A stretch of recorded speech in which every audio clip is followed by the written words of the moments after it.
just finished my first year at the State Department, so that's been an interesting adventure. Can you stand over here just a little bit, Okay, just so happy they to. can at least see you? You'll be a little dark. I gotta run check the streaming rooms. I'll be right back. So, where am I?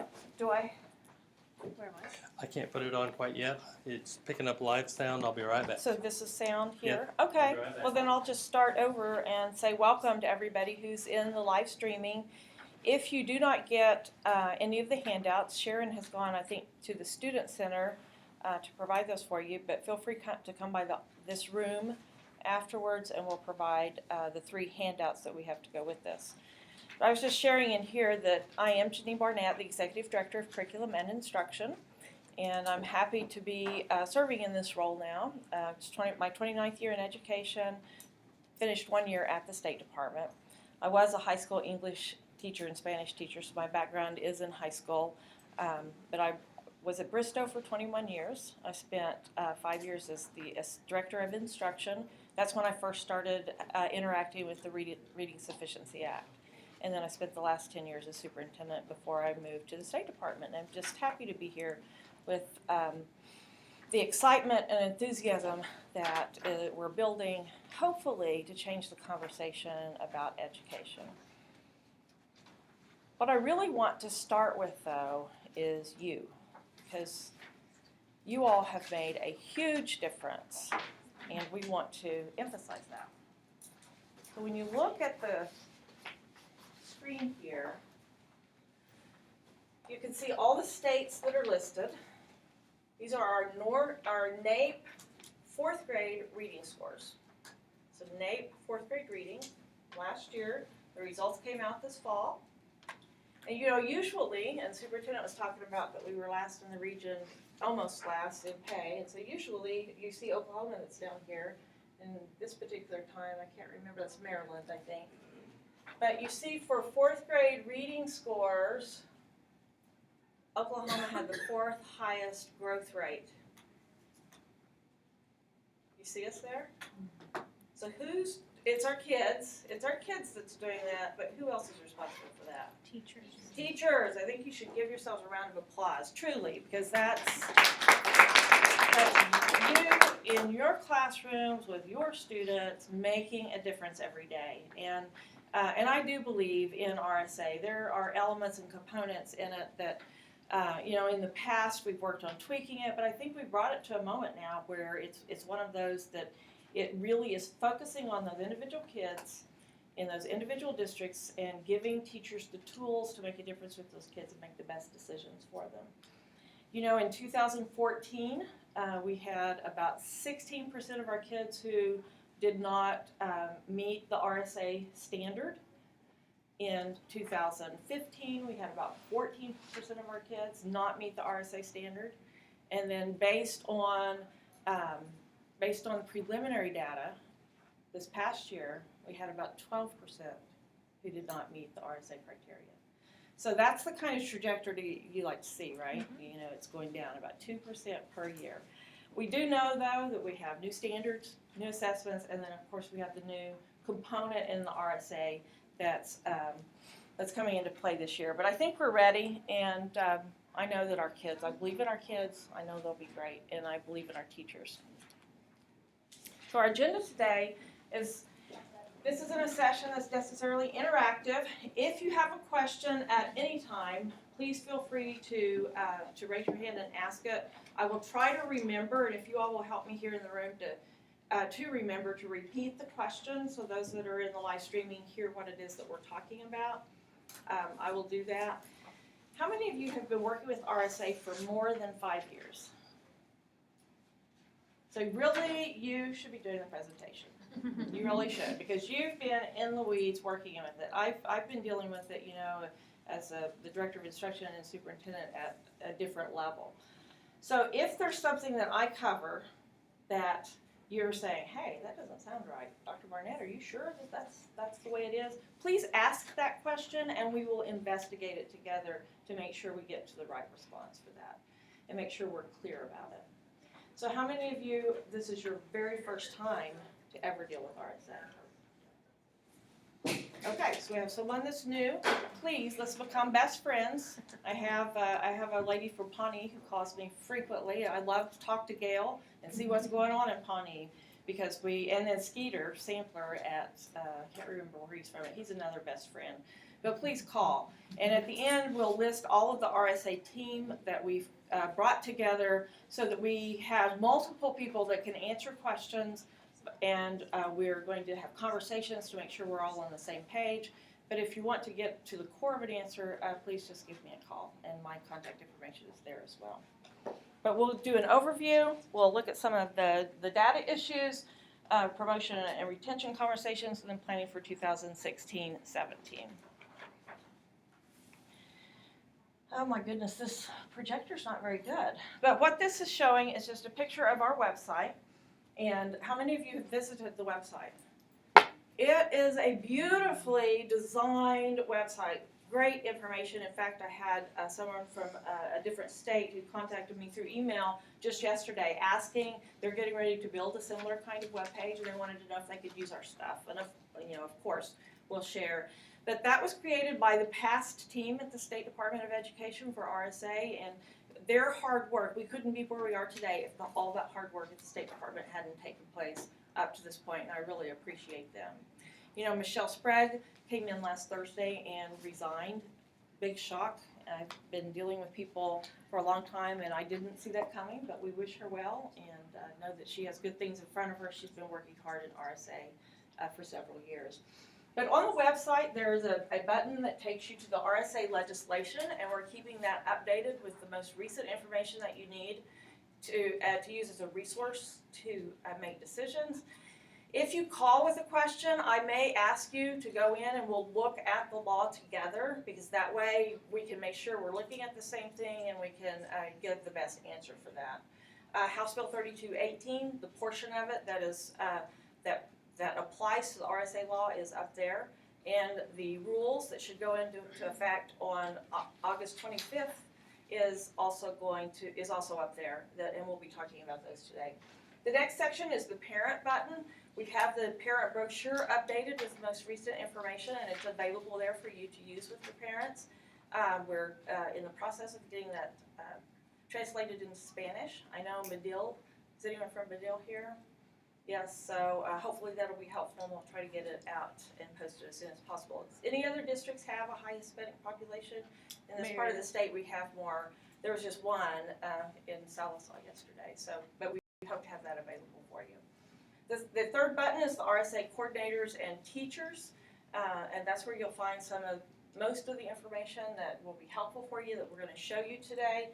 And then the reading research that backs up and supports what we do in RSA is in that last button. And it's just at the website of sde.ok.gov/reading-sufficiency. This is the part of the story that we all hear. It's just like the program superintendent promoted that the legislature didn't fund. But RSA funding has a decrease of 30.57% this year. So be prepared for that whatever your allocation was. Of course, realize that it may not be a true, based on last year to this year, 30.57% decrease for you, because we will probably have additional students that are factored into that. But it'll give you a general idea of what it is that you'll be receiving.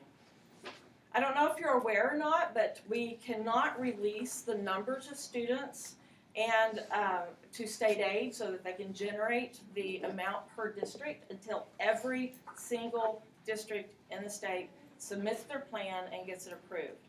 And when those plans, and some have already started coming in, we appreciate districts who are being proactive, because that allows us to get it done. Sharon is going to work on that. In fact, when we get back in the office after Engage, and our team will begin working on that. And that's another reason I've put together a team of people so that we can move through those plans very quickly. But please don't be that district. It was actually a colleague of mine that was up the road when I was superintendent at Bristow, and I had to call him and I said, your district is the only one that hasn't submitted the plan. You're holding the whole state up. So when you see that the funds come through late, that's why. It's because it's not that we aren't approving the plans, because that was one of my goals, is we get the plans approved and visit with districts if there are changes that need to be made, so that we can get that money out as soon as possible to districts, because I know that you need to make decisions about that. On the funding on the coordinators and teachers webpage, there is the RSA approved funding checklist, and so that tells you what items you can use the RSA funds to apply for. And that's the same list that's been there for some time. That hasn't changed.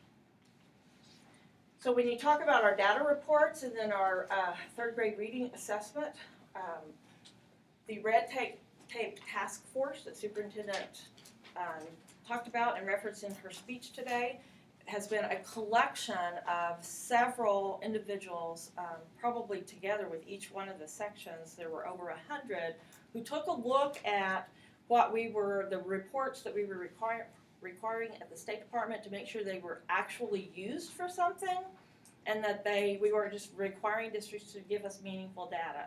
Well, one of the RSA reports, the Student Academy, the Summer Academy Reading Program report, was based on the time when there used to be two different funding streams. You know, there was the one for tutoring, and then there was one for Summer Academy. That went away about 3 years ago. I think it was in 13, might have been 14. We still required the report. So that's why that report's gone. We've also consolidated some of them. The Summer Academy Reading Program is still an option for you for remediation, but it's no longer required. It was required when there was specific funding attached to it. So there used to be 8 reports that were required with RSA. There's now just 4. And the one that's open right now is that annual district reading plan. And then the promotion and retention report that closes on October 31st is the next one that you'll be working on. And it should be open on August 1st. So, third grade reading. You notice that I have up here Oklahoma School Testing Program, or OSTP. That's the new acronym that you will see that replaces what used to be called the OCCT. So in the future, when you see OSTP, just remember, think in your head, oh, that's all right. That's been renamed as the Oklahoma School Testing Program, and it replaces OCCT. So if you'll remember, this past year's test performance was used to make decisions about incoming students for 4th grade this next year. So for 15-16 only, and for promotion purposes only, we used the reading comprehension and vocabulary scores portion only to make decisions. Okay? That was section 2 vocabulary, section 4 comprehension critical literacy. We're talking about this past year. So what we did was we worked with the Office of Educational Quality and Accountability, and we came up with a way to represent that we hope was helpful for districts. And so Measured Progress went in and made a determination of what would be the cut score for unsatisfactory, based on, you know, already the basis of the cut scores for the overall test, so on those 2 sections. And they made a determination if a student meets RSA criteria or does not meet RSA criteria. So on the student report, you see at the bottom of that, the student meets the RSA criteria based upon Standard 2 and Standard 4, and that's listed on the student report. The report that went to districts, you had a column. Student's name, meets, does not meet in that column, okay? Did you all find that approach helpful? Because we are going to have to make a decision this next year. Do we continue with this approach, or do we have a different way that we represent that information? What's the general consensus? Yes, ma'am. You like the meets and does not meet? Yes. Okay, then we will do it the same way. We're still working with Measured Progress, and we will have the same representation. Of course, we know for the 16-17 school year only, because remember, this year is an interesting year with ESSA, and so we have some testing decisions that have been made that may be for this year only. They may change for future years, but for this year only, it'll be based on the Standard 2 reading and writing process and Standard 4 vocabulary from the new blueprint. One of the handouts that you have with you has one page of the RSA Quick Guide on one side. On the back side, it has the new third grade blueprint. So you will receive a report that gives you, based on these two criteria, if the student meets or does not meet. Now, we knew what the cut score was for this year, for 15-16, right? But remember, we have new standards, new assessment. So we're going to have to go through the cut score or the standard setting process with OEQA and with the measured progress. And the OEQA Commission is the board that will approve those cut scores eventually.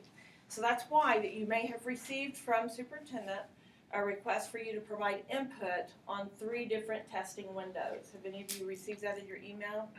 You might check with your administration. That email has gone out. And I know, and if it's one of those where people have been overlooked, please let us know. We want you to provide input on which of the 3 windows you would prefer. And it's set up, and with every one of the options, third grade reading is the very first test that's given. And it has an earlier window than any of the others. None of those windows include a February date. That was a vicious rumor that was going around, so I just want to assuage your fears if you had heard that at all. But please let us know on those testing windows. But the reality is that you will not, unless you're going to school through June, you will not receive the third grade scores before you get out of school this year. You have to set the cut scores. There's no option. Bad news, I know, but How soon do they think that we'll get the scores? in those 3 options, it gives you, here, if the testing window's here, you will receive your third grade scores here. It gives you that information. So that's why it's very important we hear from you on which window would work best. The question was, when would the results come back? And I'm going to try to repeat those questions for you. So your promotion and retention conversations, of course, should be happening much earlier based on your benchmarking and your screening instruments. You remember that you have to benchmark at least at the beginning and middle of, at the beginning and end of school year. I know many do in the middle as well, but the state law just says beginning and end is the requirement. And you do that based on one of the 13 approved screening instruments from the State Board of Education. Almost every school in the state uses, and these are all listed on our website, but almost every state in the school, in the district, in the state uses Dimble's Next, Literacy First, or STAR. Is there anyone in here who uses a different tool? So those are the 3 most common. And based on that, with the student, of course, you then meet with the committee and develop your academic progress plan. We have samples of those forms that you could use for the academic progress plan. They have all been updated, I believe. I know our office has been working hard to have the most updated forms on there. And they are in Word so that you can access them and then make adjustments if you need to personalize them for your district, because these are just recommended. But we do include all the components that are required in law. Of course, that student reading proficiency team that 1st and 2nd graders must have. And this was new in law last year, and it was for 1st and 2nd grade only. As some people call them, I thought that was kind of odd, but that's the way the law is written. Some people go ahead and use the same format for their kindergarten and 3rd grade APP teams.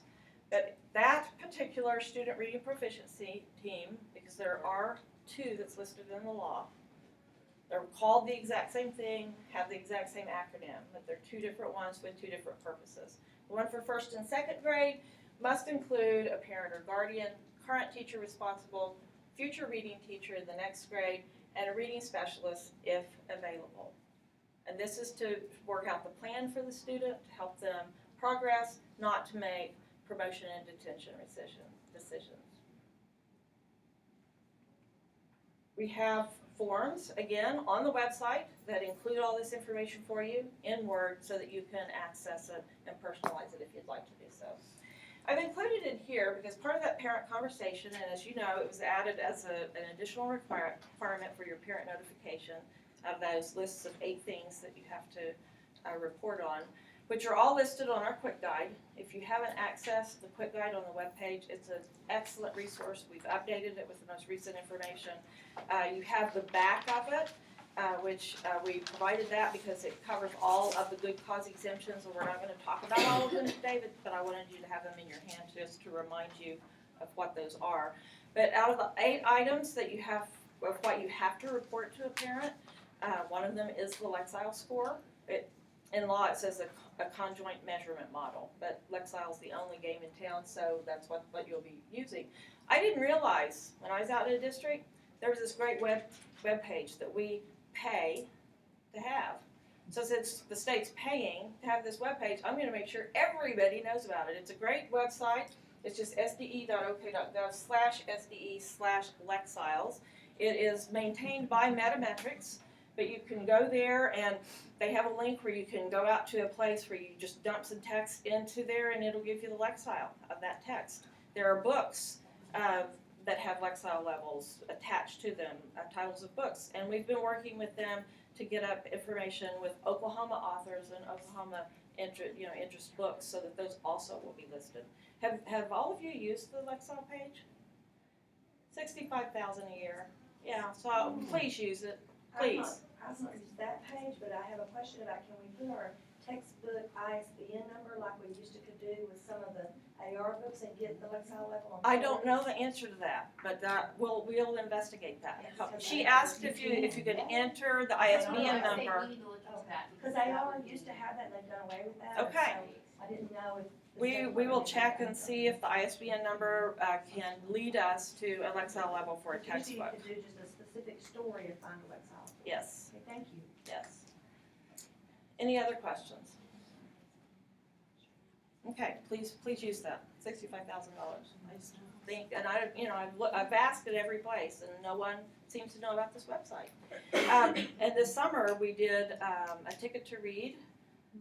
Did some of you all participate in that? That's a great resource that is connected to all of this together. And so please take care of these resources that are provided through the state, free to you, because they're not necessarily free to the state. I just want to remind you a piece of the law that's not new, but I know started talking about it next year, and some people acted like they'd never seen this part of the law. So I just wanted to review it, that at any first grade, second grade, or third grade student who demonstrates proficiency in reading at the third grade level through a State Board of Education approved screening instrument shall not be subject to the retention guidelines. Okay, and remember those screening instruments, 13 instruments were these, so you all are using either Dibble's Literacy First or STAR, apparently in this part of the state. So if a student benchmarks third grade level at any time in the first, second, or third grade, then they're not held accountable based on RSA guidelines. Now you may decide that the student needs to be retained, but you would do it for different reasons. It's not just based on the RSA guidelines, okay? There was some confusion this last year with STAR because apparently one of the STAR sales reps was telling districts that third grade benchmark proficiency was a beginning of year score, when actually from Renaissance headquarters themselves, they gave us 393, which is an end of year score.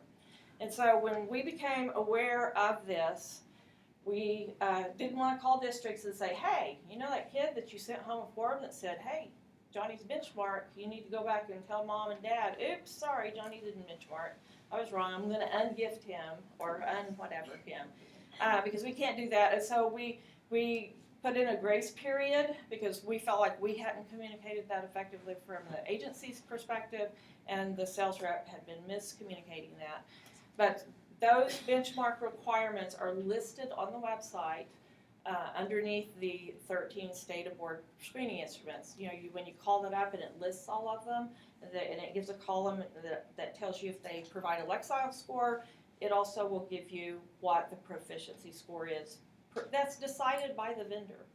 And so Renaissance is the one who gave us the scale score of 393. It was just apparently within Renaissance itself. They had not been communicating that to all their sales reps. So Are there it any should be- questions about that? It should be 393 and not 30.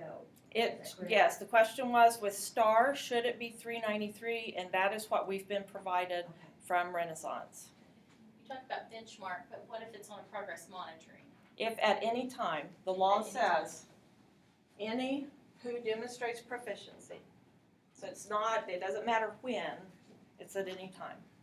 The question was, if it's a during progress monitoring, would that also qualify? And the answer is yes.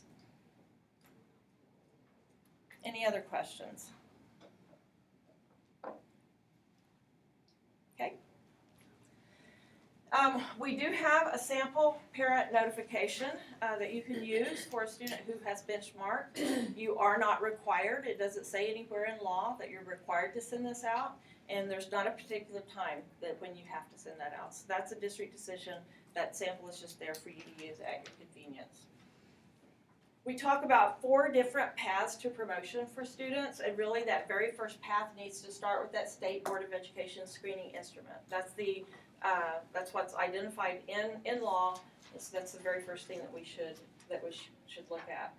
Path number 2 are the good cause exemptions, and 3 looks at the Summer Academy Reading Program, and then we have the Probationary Promotion.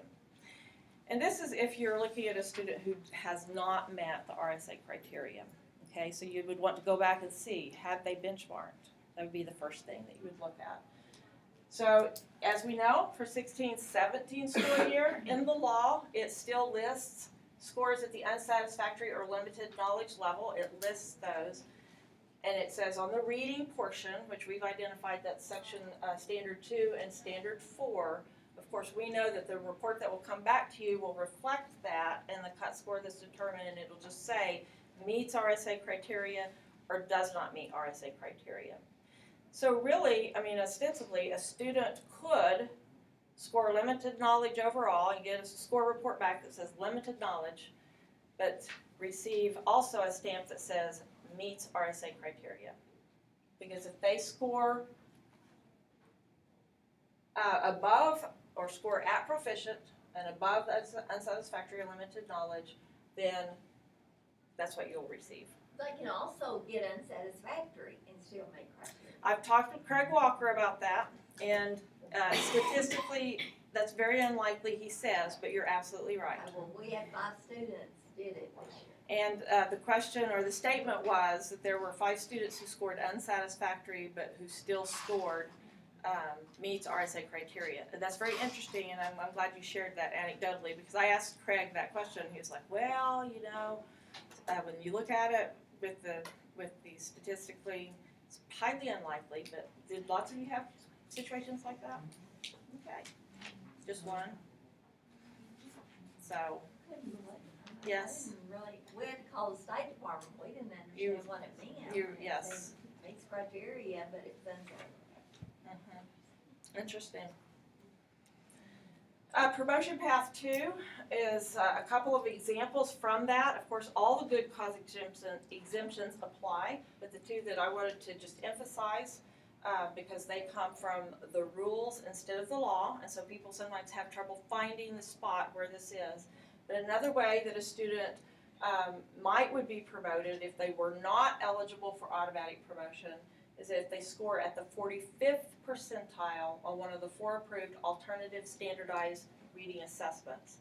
And the 4 standardized reading assessments are listed in the rules, and they're the SAT-10, the Iowa Complete Battery, Iowa Core Battery, or the Terra Nova, and that's the 45th percentile.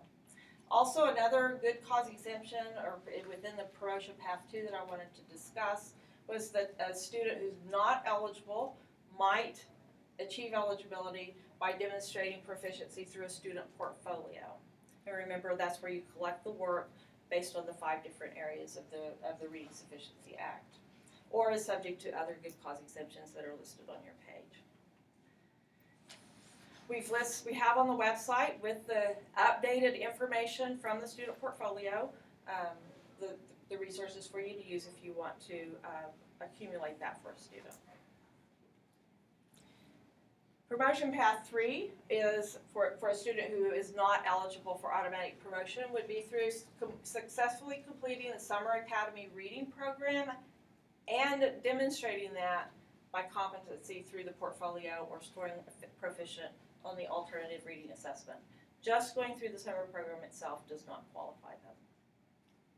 And then promotion path 4 is the probationary promotion, which was a new part of the law last year, and that talks about the student reading proficiency team, and this is the second place for the SRPT in the law. In this particular case, for probationary promotion, the SRPT has to consist of the parent guardian, teacher who taught reading, teacher who teaches in 4th grade reading, and it must have a certified reading specialist. And we do realize that this is a hardship in some of the smaller districts, but we're thankful that there are retired reading specialists or others who are contracting with districts so that they can provide that service throughout the state. It's a legal requirement that we didn't choose, but the legislature did, and I appreciate you all being creative. Has anyone had problems with that in this part of the state? Good. The SRPT meets and they must make a unanimous decision. All of them have to be on the same page that they think it's best for the student to be promoted. In your conversations with parents for 3rd grade retention, you need to make sure you document that so you have it really at any time. And I even encourage districts to keep that information in a student's CUME folder, because we get calls from children who have moved districts and they didn't send, through the request for documents, didn't send any of that information, and it makes it really difficult for that district to know what to do with the child. So, any information attached to RSA with the student would be helpful if you send it to the district. It's not required. I just know that sometimes that's been a problem in the past. And of course, the retention conversations should be talked about prior to the spring semester based on students' performance on the benchmark or on in-progress monitoring. Those ongoing conversations are so important.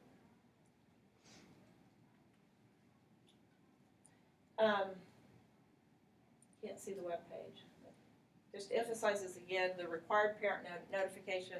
There's 8 areas that you have to give that information, and those are listed in a quick guide on the webpage. Any questions about that? You all know it all. In law, we have strategies for retained 3rd graders that are listed, but it says that they may include, so you don't have to do these, and it's not limited to, so you could be doing additional things.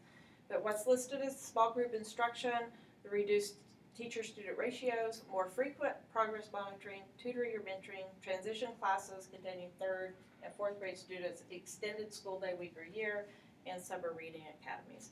How many of you had to cancel your summer schools because of funding? Breaks my heart. That was one of the we did that back in, I guess it was 2009. And I couldn't even live with myself. Of course, Bristow was, we have 254 square miles. So we had some kids who lived in very rural areas, but I just worried about kids not eating and being at home by themselves. The parents probably just left them. And so the next year, we went ahead and had summer school, even though the funding wasn't there.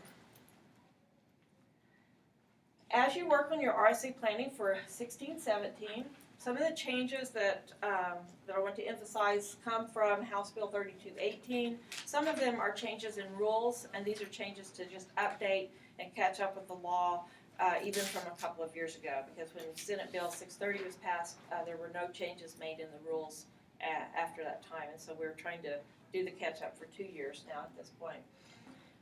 But the big news is that now students who score below the proficient level, so it's students now, in the past it was students who scored unsatisfactory, but now it's going to be students who score unsatisfactory or limited knowledge on the reading portion, which we've talked about as Standard 2 and Standard 4, on the statewide 3rd grade assessment administered.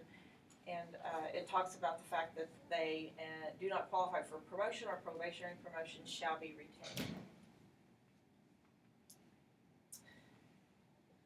This was one of those issues that I think it was just an oversight, because you know that ACE was repealed kind of in the last minutes of the legislative session this past year.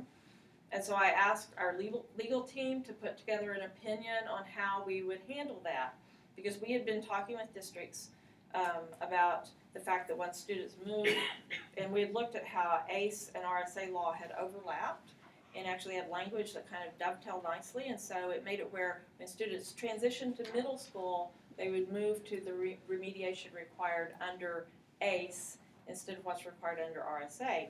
And we felt like that was more helpful for districts. I mean, it was still good for kids, but it was more helpful for districts because you have a reading teacher who's dealing with 140 students instead of 20 to 30 students. So I'm going to just read the legal opinion. I know that you could probably read this, maybe not, it's kind of light, so that we make sure that we all understand what it is that they're talking about.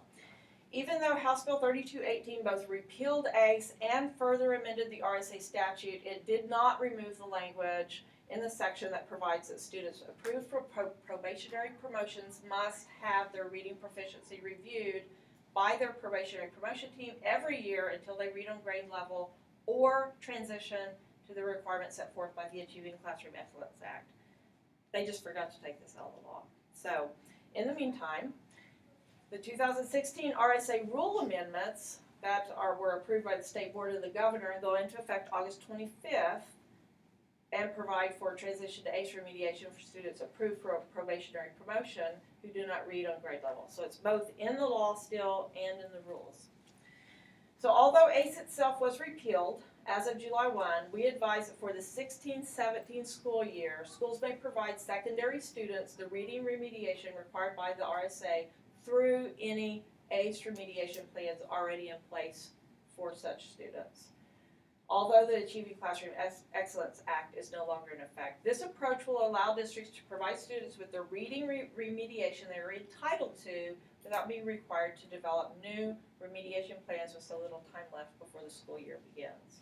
So what that means is the APP, the SRPT, all of those required committee meetings, the specific requirement with a portfolio or with the APP, that doesn't apply unless at your middle school that was a part of how you addressed your ACE remediation as students transition to middle school.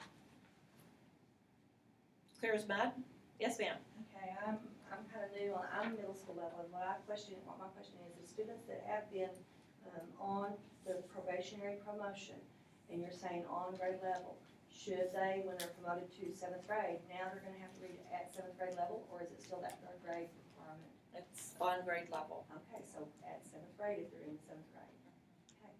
And that's also, identifying kids and preparing them for that 8th grade test that they'll be taking. Thank you, that helps me a lot. I think our league has been missed where we've done it for the time period up to 6th grade, and it's kind of like, okay, it goes away, and we forget about it in middle school. Because we've been really pushing for some kind of remediation in our middle school level, and that's why I said that really answers our question.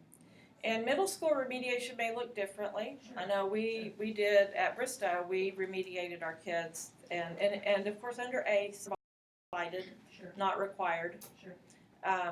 But we, at lunch, we did it at lunch, we did some after school, we double booked kids in a reading and an additional time period of reading. We've done it after school, I just don't think that we've made it aware to the kids, maybe that need to know. Yes, we need to definitely be notifying them, yeah. But you don't have to have the app like you do with RSA or have the SRPT, the specific people involved. And Just need some kind of documentation of what you're doing for Yes. your kids. yes. She asked the question was, do you just need some kind of documentation for those kids? And the answer is yes. Okay. This is a slide that you'll access, and it's just our legal team telling us that these don't go into effect until they actually go into effect on August 25th. The proposed rule changes, and some of these, like I said, are just catching up from the law a year ago, so it should sound like old news to you. But one of the new things for 16-17 that's in the new RSA rules, and remember we have statute, which is what the legislature says, and then the rules are sometimes interpretations of statutes that are unclear, but it goes through a process and it has the power of the rule of law once it goes through that process. So in the rules, the SARP reporting is no longer required. Seventh good cause exemption reflects the changes. You used to have spelling and writing and phonological awareness, but now it's phonemic awareness, phonics, reading comprehension, vocabulary and fluency. I got all those. At a senior moment in Salisaw, like I said, I'm going to make sure I got those. The good cause exemption 5 and 6, it changes the pre-kindergarten for academic reasons has been added in there. And then the part that is also a change for this year that's kind of different is that Tier 2's intensity and frequency are used as variables instead of as a constant. So we'll talk about what that means. Any first or second grader not reading at grade level is entitled to an individualized remediation student reading proficiency team, and that's just catching up again with the law for those first and second graders. And that's the SRPT that is not used for promotion and retention. There are evidence-based strategies and interventions that are tied to each of the 5 components within the Reading Sufficiency Act that's there available on our webpage. I don't know if you've used that or accessed that before, but I think it's a good resource. And that's when you go to the RSA coordinator/teachers page. It's over on the sidebar on the side, and it has interventions, and it gives you Tier 2 and Tier 3 examples for that. So Tier 1, as we know, is the 90-minute uninterrupted daily reading, a 90-minute block of reading that everybody is required to do with their students. Tier 2, in the past, had been a required amount of time, but if you look at RTI, they actually talk about how that there should be fluidity in how kids move in and out based on what the student need is. You diagnose them, you use a diagnostic assessment, or through the benchmark screening, and you work with those kids on their specific skill level. And each kid may need 25 minutes 5 days a week for 3 weeks, but then it gets to where really then they only need 15 minutes 2 days a week. And that's a determination that you can make as a district based on those individual student needs. So the intensity and frequency will vary in that Tier 2 based on what students need. We really need to be responding to students and not just placing them somewhere and then they stay in that group all year long, that certain amount of time. Tier 3, on the other hand, because it is, they're a couple of grade levels behind, they have to have that intensive, frequent intervention, and so we still have that 90-minute daily block that's required. Whatever you're looking at in Tier 2, and you can add that time and then an additional 45 to 60 minutes. So this is still all part of the state law then? This is in rules. It goes into effect on August 25th. Okay. That make sense? Yes. Okay. So, for Tier 2, you need to choose your evidence-based, systematic, and explicit intervention to decrease the chances for that variable. You may begin with more time once you've identified, a student's need, and to decrease the time based on how the student responds. And you want to begin with daily interactions that may decrease over time according to how the student responds in Tier 2. It's not a set time. And then, of course, we have the Otis model. Are any of you all using that working in our special ed department? Okay, good. It's a great resource, and it's one of those that I'm just kind of getting it out there so people can start thinking about it, investigating it, and see if you think that's something that you'd like to work with the State Department on within your school. And it is through the Office of Special Ed. Sometimes things go through certain offices because they're the ones with the bucks. The Curriculum and Instruction Office is paid for by state money. So you know what my budget looks like. Yes. I have no money. But school support, that's federal dollars. So Desiree and I are best friends so that she can help me out. But special ed also and the letters training that we're going to be continuing over the next few years comes through a grant that's through the special ed department. And our goal is, it's not just to identify special ed teachers or principals and just work with them, because our goal is and belief is that if you get the early intervention, then you will not have as many students identified, because a lot of our students grow up in poverty, and really it's a social deficit and just a lack of exposure deficit or an unrich home environment deficit instead of special ed.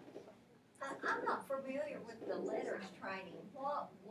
Is that already begun or? It has. We had a principal's primer in Oklahoma City in June. We have one going on right now in Owasso. Both of them were full. We're excited about it. We will have information on our webpage, but if you email me, I also will send you more information. I do know that because the grant, one of the grants that we're using to pay for that money is focusing on Tulsa County, there will be a lot of focused resources at that site, in Tulsa County. That's a long ways for you all to drive. But I think we could figure out a way. It's just like we are working with El Reno, and we figured out a way to help expand that so that we could provide that training for them. And I think El Reno's training is the first week of August. So we'd be happy to try to work in this part of the state if there's interest for that. It's excellent, excellent resource. It makes you think about, because it's all based on brain-based learning, and they've done the research in the last 5 to 10 years is just phenomenal with how the brain works and how it processes. Okay, but it's mainly for special education? No, it's paid for. That's what I was saying. It's paid for through that, but we're trying to use it as a preventative tool. So it's for early reading. The questions was about the letters training, and that's what I was responding to. The district should forecast the students and submit the scores to parents ahead of time, especially this next year, because your scores will not be coming in until June. But please go in and access that information, like I said, through the poll that superintendent has sent out so that we hear from you. And then I'm just recommending that you put together what you think is the most important information and put it in a kid's cume folder so it'll follow that student and help the district that they go to when a student transfers or moves out to another district. Here's your whole team. You can access this from the button, the buttons on the State Department webpage over on this side. It says About. If you do the drop-down box, there's SDE directory. We're all listed there. Our email addresses are just first name dot last name at sde.ok.gov. We'd love to talk to you, love to visit with you. Appreciate what you're doing.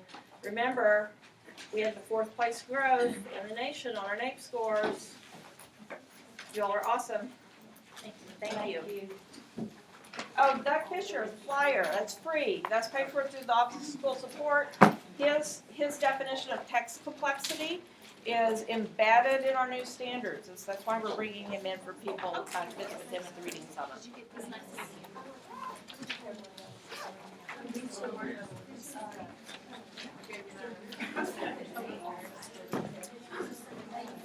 Quick question for you. I don't know if session unrelated standards for early childhood, and so I have a set for us teachers. I don't remember what I asked for her. They saw that you're not doing this. I didn't hear I think I'm sorry. I don't be about that. And also because there's issues, so they're but you might check that. This is all I have left,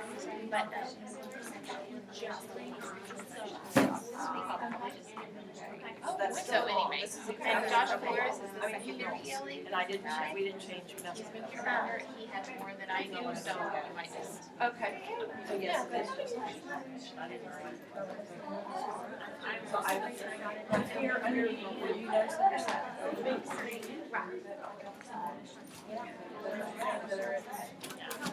Okay, so why don't ours we have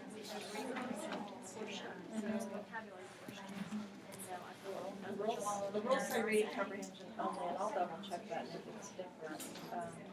Do you have some information? And I'll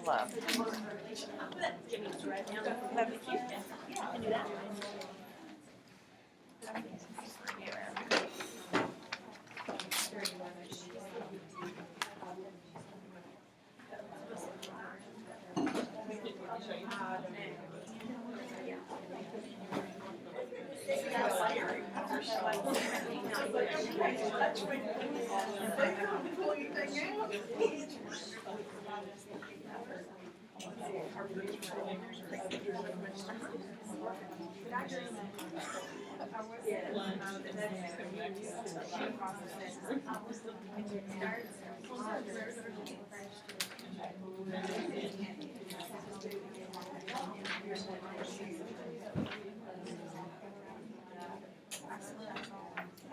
If you find it. I want to see it too. I swear I saw it because they didn't fly me first year. But I have another family that lives in my district that will be in PACS. Where's your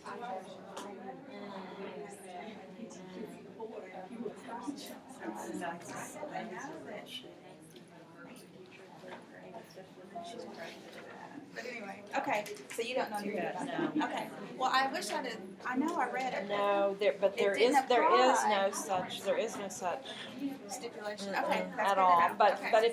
if you find the email, I'd like to see it. Okay.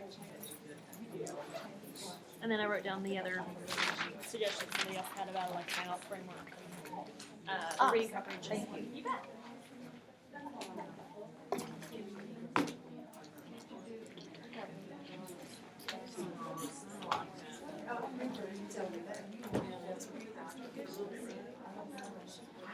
You can move up to the.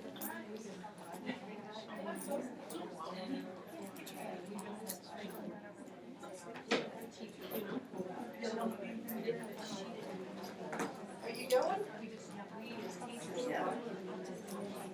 I remember you told me that. If you're in here for classroom management, my handouts are on this QR code, so if you have a QR reader on your phone, you can scan that. And I have it on. Hello, lady. How are you?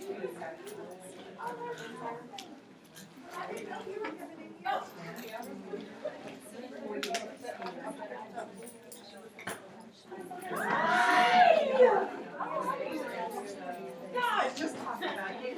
Oh, really? Yeah. No, you really.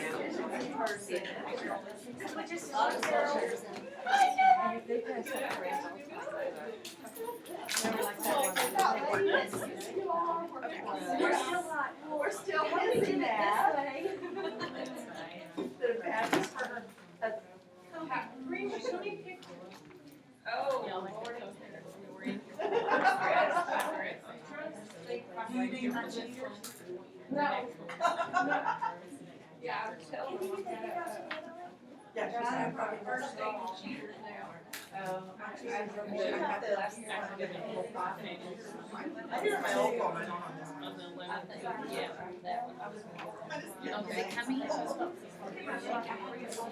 I'm moving. It's saying, be still. Yeah.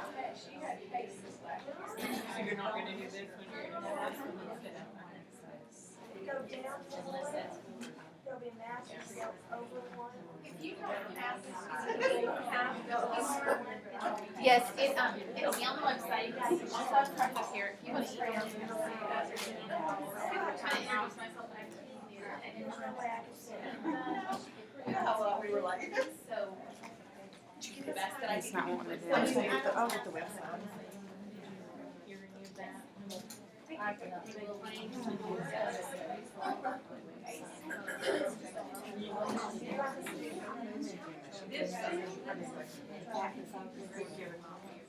If not, I'm just super hard. And I apologize. I wish I'd known that. Okay, let me ask you all a question. It's pretty hard to see this projector. Is it off or not that much? I mean, is that okay? I feel Okay.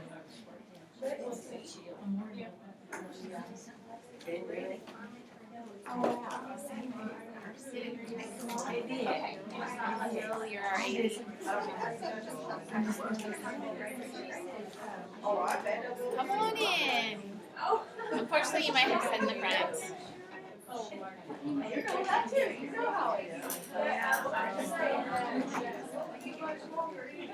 I might be in. Don't worry, I don't think you're gonna stream you. Okay, good. How's my voice?